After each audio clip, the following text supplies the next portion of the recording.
President. Senator from Massachusetts. Thank you, Mr. President. Mr. President, today I rise in defense of net neutrality.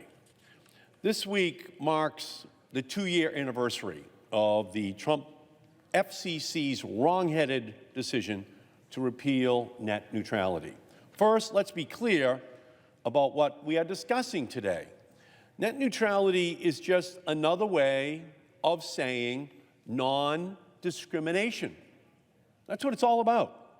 It's just another way of saying that big companies online can't discriminate against individual consumers, that large companies can't discriminate against smaller companies and startups, that corporations can't stifle speech online, that once you pay your monthly internet service bill, you can go anywhere you want on the internet without Charter or Comcast or AT&T or Verizon slowing down or blocking your path to a website of your choosing.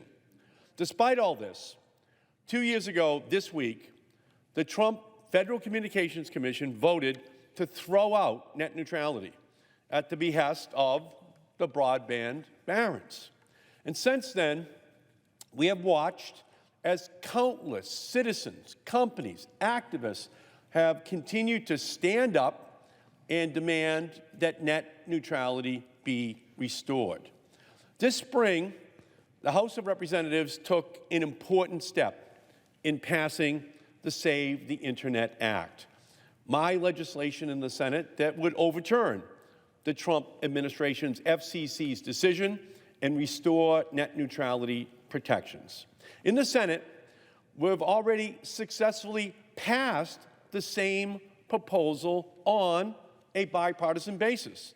In April of 2018, my Congressional Review Act resolution passed in the Senate by a bipartisan vote of 52 to 47.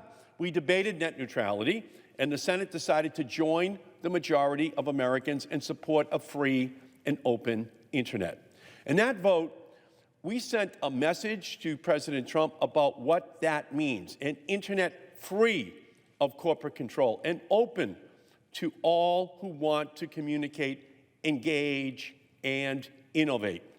We made clear that this Congress won't fall for President Trump's special interest agenda, who just want to block, slow down, or discriminate against content online just to charge Americans more on their cable and internet bills.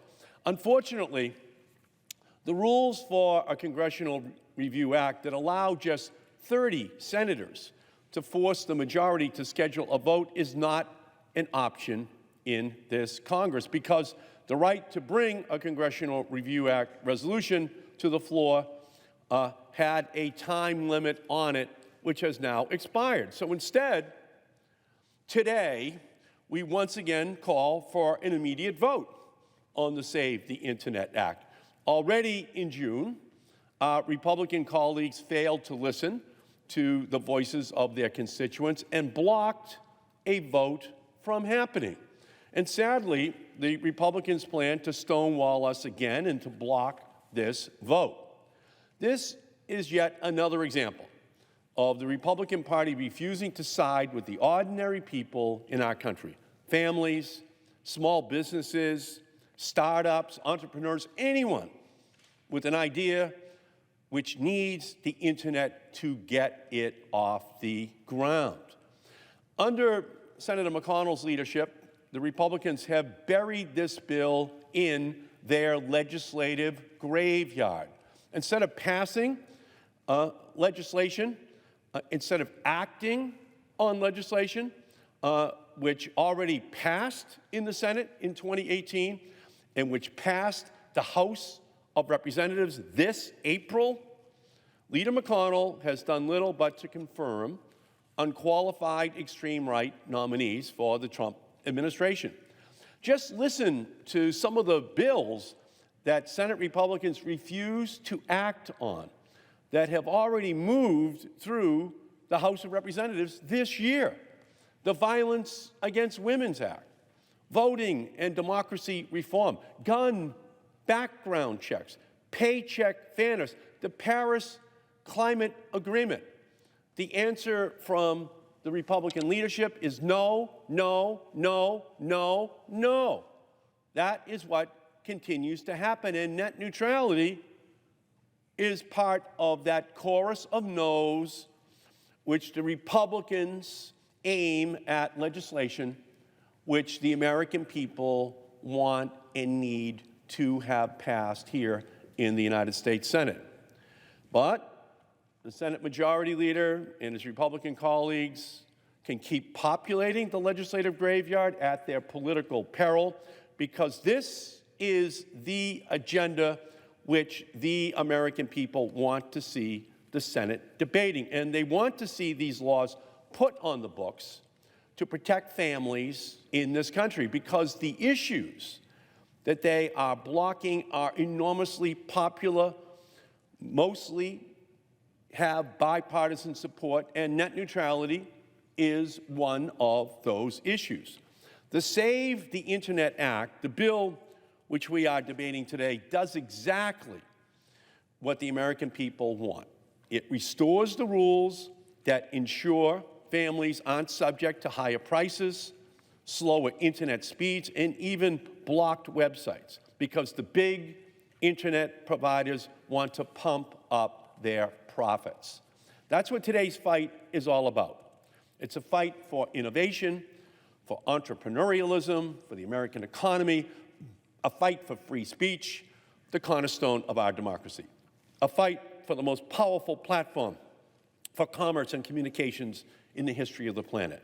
Some will argue that since the Trump FCC ripped away the net neutrality rules, everything has been just fine. But we're not falling for that. As the legal challenges over this issue have taken place over the past 2 years, internet providers have had every incentive to keep a low profile, to keep things as they were. But ultimately, the question before the Senate today is whether consumers trust their internet companies to do the right thing without being told that they have to. We know that consumers rightfully don't trust the broadband barons. So it's time we do the right thing by the American people.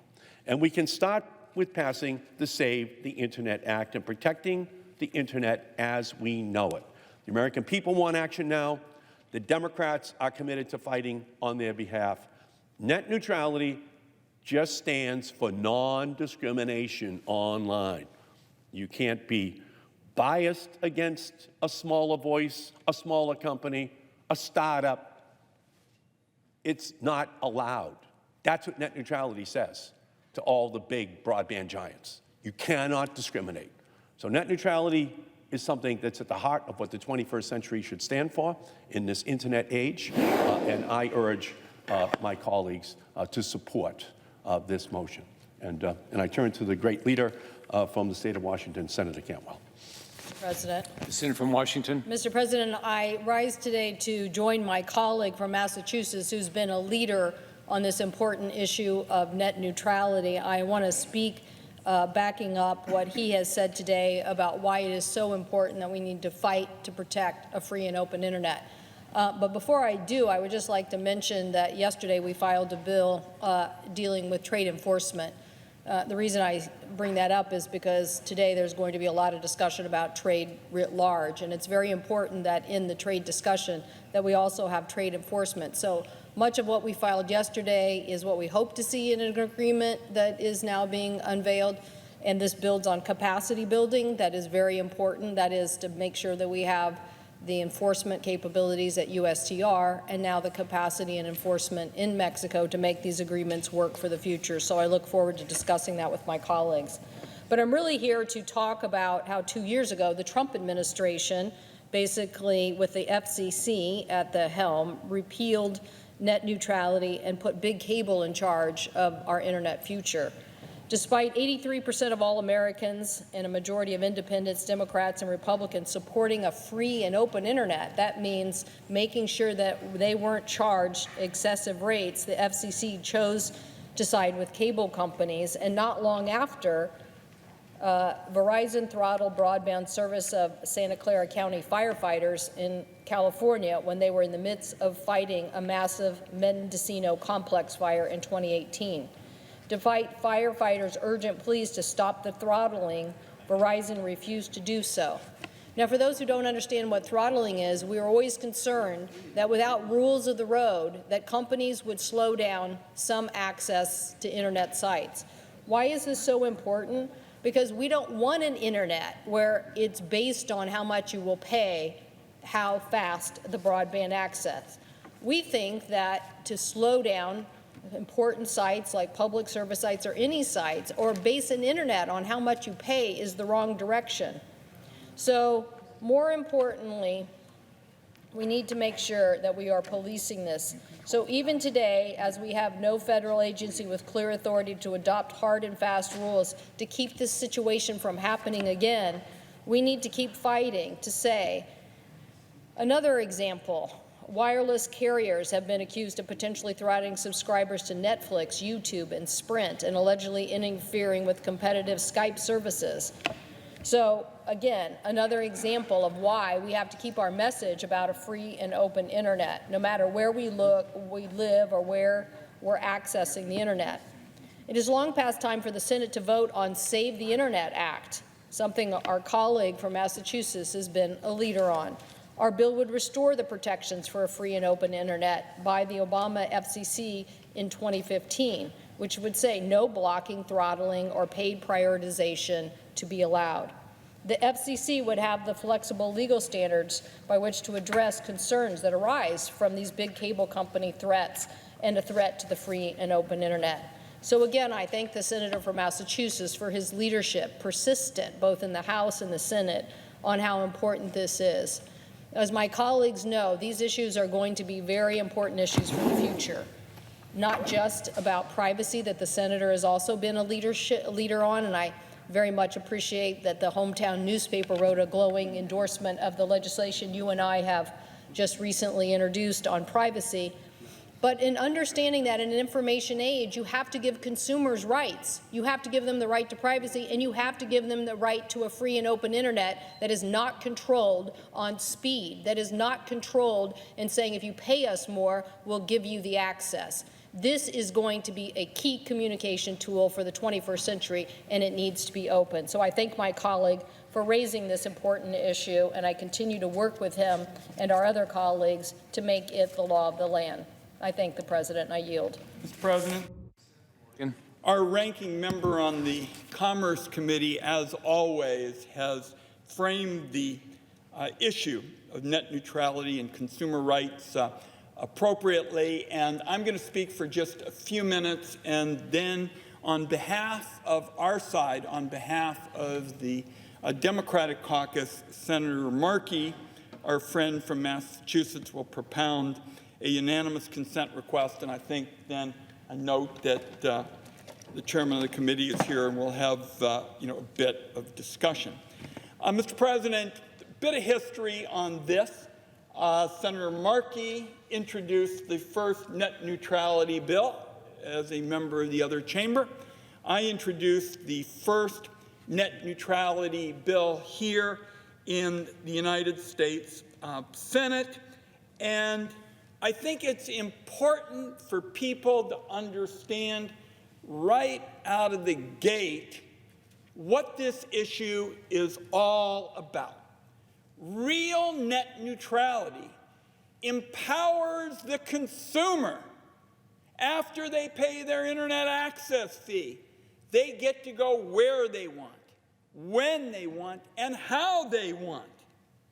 What Ajit Pai and Donald Trump want is something very different. They want an internet policy that lets big cable get what they want, when big cable wants it, and how big cable is going to get it. So that's the difference here. Who is in the driver's seat?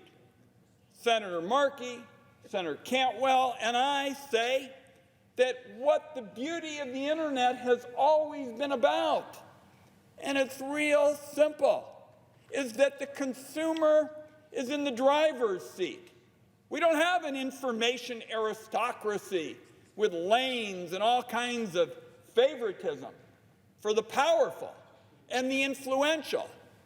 The student, the small business, the person without power and clout gets the same fair shake as everybody else. So what we've said is we want to keep the consumer in the driver's seat, and what Mr. Pai and Donald Trump want to do is say we want a different notion of internet freedom. What we really want to do is say internet freedom is big cable freedom. That's their idea about how we ought to approach the internet. And at the end of the day, if the policy here is about letting big cable, rigging the internet in favor of those who can afford to pay more and shake down everybody else, people will have a choice to do that. That is not the choice that Senator Markey and I are going to make.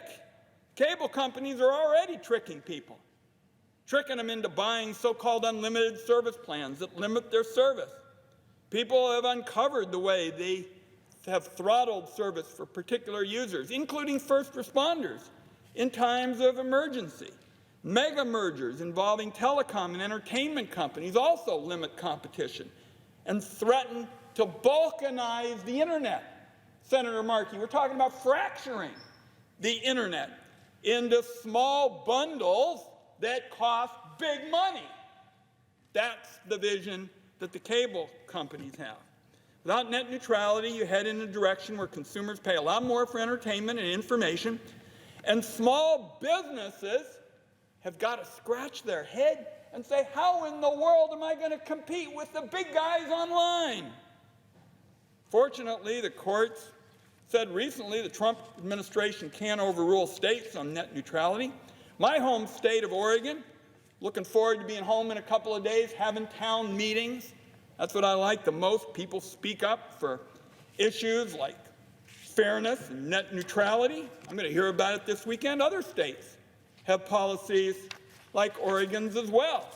Here in the Congress, on this side of the aisle, and you'll see it when Senator Markey offers his proposal in a moment, we're going to keep up the fight to protect consumers from Ajit Pai and the Trump FCC.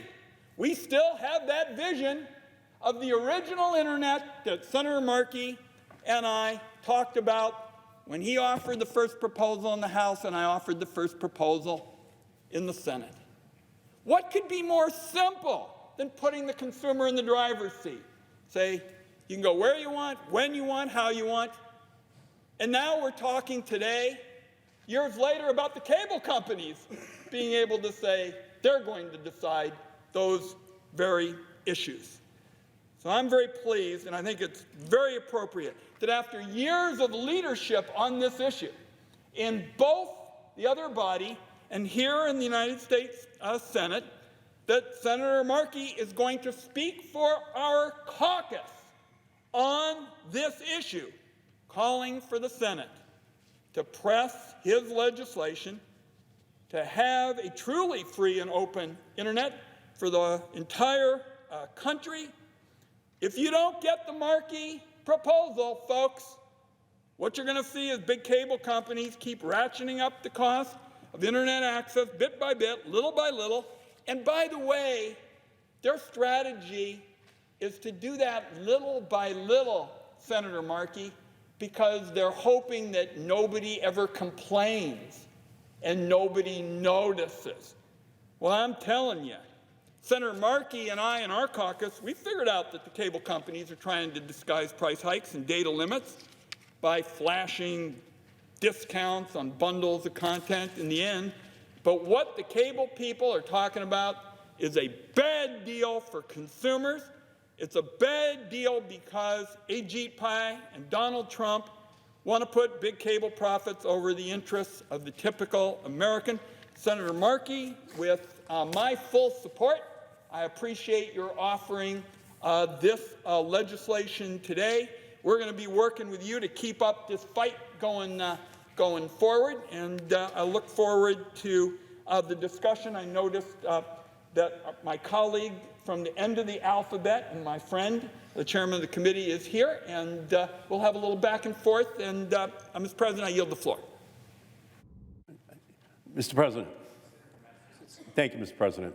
Mr. President, I agree with every word that Senator Wyden has just spoken here on the Senate floor, and I thank him for his leadership going back to 2006 when we first introduced net neutrality as legislation into the United States Congress. We did it then because it was important. We do it today because it's critically important. The question really is whether or not the internet is going to be free and open, whether or not it's going to have the principles of non-discrimination against smaller voices, smaller companies, startup companies, individuals in our society be protected on the internet in the future. That's what net neutrality is all about.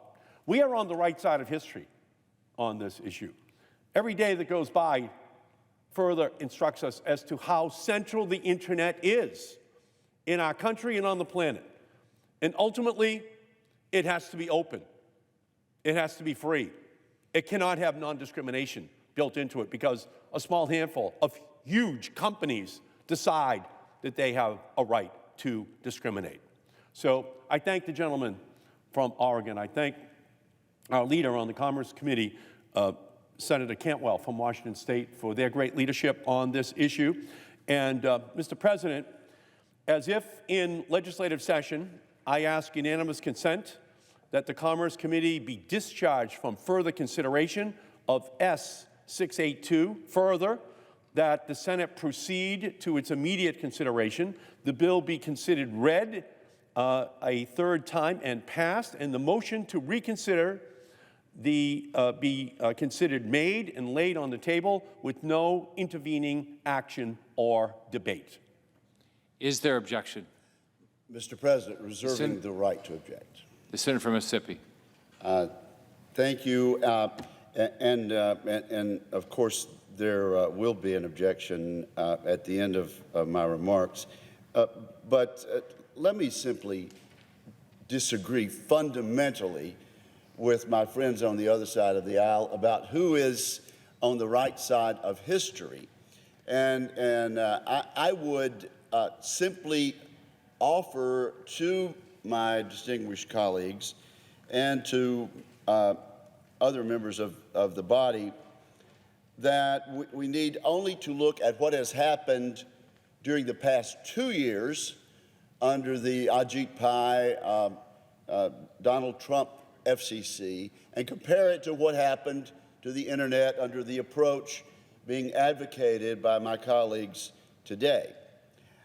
In 2015, President Obama's FCC ordered the imposition of Title II regulations to the internet, and they call this net neutrality. But basically, what it amounted to was a big government Depression-era set of regulations that gave bureaucrats control over virtually every aspect of the internet.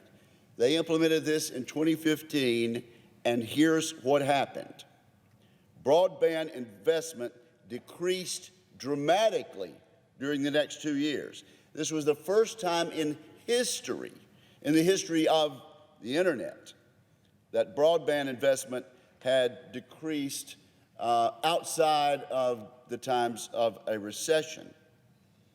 Bad for the internet, bad for the public, bad for small business and startups. And so I wonder if it's from that the Save the Internet Act would save us. If they want to save us from innovation and growth, then perhaps the Save the Internet Act would get the job done, because we had no growth during that time and less innovation.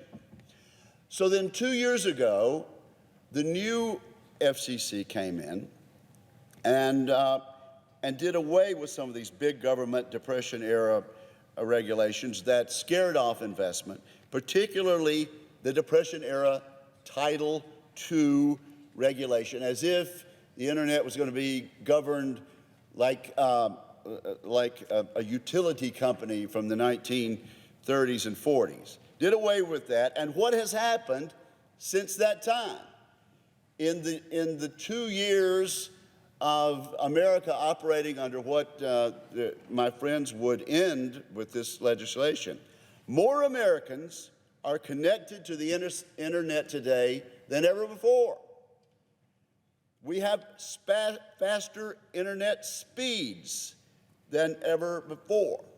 We have more rural Americans in states like my home state of Mississippi and all across the great heartland of America. More rural Americans are now getting more internet at faster speeds. So we have two choices to choose from today. The one 4 years ago that led to less growth and a recession in the growth of the internet, and the past 2 years where we now are better off than ever before.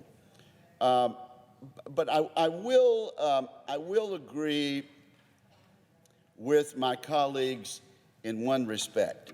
We should have no discrimination online, and we don't have discrimination online today.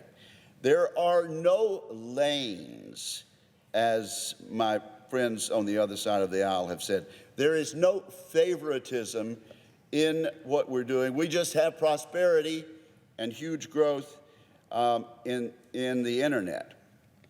If my friends on the other side of the aisle want to join us in enacting a permanent statute so we don't go back and forth between a regime of Democratic-controlled FCCs and Republican-controlled FCCs, and they'd like to help us in that regard, statutorily place non-discrimination online in the law, free and open internet in the law, outside of the regulation of something that we've imposed on another part of our economy half a century ago, then I hope they'll join in the bipartisan effort that Senator Sinema and I are participating in, the Senate Net Neutrality Bipartisan Working Group. I would hope they would want to join us in that regard. We can make the statute better, but I would certainly offer to my colleagues the facts. And the facts are that the past 2 years have been a time of great growth of the internet. The previous 2 years under Depression-era rules were a time of dramatically decreased investment. And so for that reason, Mr. President, I do object to the unanimous consent request offered by the distinguished gentleman from Massachusetts. Objection is heard. President. The senator from Massachusetts has the floor. Thank you, Mr. President. Mr. President, what we just heard from the majority is, in fact, a false narrative that contends that we have to choose between broadband deployment and net neutrality. And if we don't put net neutrality back on the books, there will be internet fast and slow lanes. That's what's about to happen if we don't act out here on the Senate floor. Innovation will be stifled. Consumers will have to pay higher prices. The internet will not be as we have known it in the past. And so I absolutely feel that what just happened is a disservice to consumers and innovators in our country. that they should be allowed to have net neutrality as their protection. And I think, again, that we are on the right side of history in propounding this legislation to be brought out here. And ultimately, today, history was not served well. So I yield back, Mr. President. Senator from Mississippi. I would simply say in response to my good friend from Massachusetts, where are the fast and slow lanes? They may happen sometime. We've been warned for 2 years this is going to happen. It hasn't happened. What has happened is the greatest growth in the internet that we've seen, as opposed to the stifled growth we had during the 2 years of Title II regulation under the Obama administration. I want to work with them on non-discrimination online. Everyone wants a fair and open internet, but I think everyone also wants the great growth that we've had over the past 2 years, and we can have it with a bipartisan bill like the one Senator Sinema and I are working on, and unlike the idea of putting us under Depression-era rules. Thank you, Mr. President, and I yield the floor.